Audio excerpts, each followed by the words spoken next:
来看这家己梅山的茶、竹笋，也有梅仔呢，一直拢是在地真重要的农产品。这梅山当地呢，是有这少年茶农用较早的在地料理做主题，配合着音乐甲茶的内容来举办文化体验活动。配合舞台顶放的音乐，边仔的刀子认真咧处理等一下要出的菜。家己县的梅山乡有种茶、青农，用在地食材配合音乐甲茶。透过文化创意的体验方式，互人来认捌梅山乡。主题是梅山一道啦，吼，这就是要来回味咱较早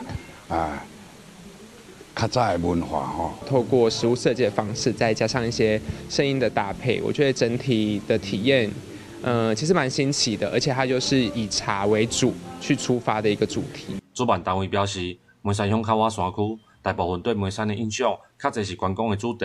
伊利用在地食材，为较早的食食文化开始，透过食物件、听导览的体验设计，要替梅山乡带来更较深的介绍。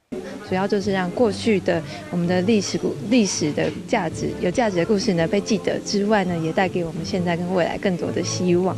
因为我是为外县市来到这个所在，然后来到嘉义啊，我就感觉嘉义梅山就特别的。乡公所表示，梅山乡以传统农业为主。面对人口老化、外流的问题，对产业带来真大影响。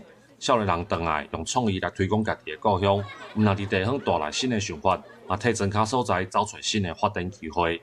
记者林慧婷，家己报道。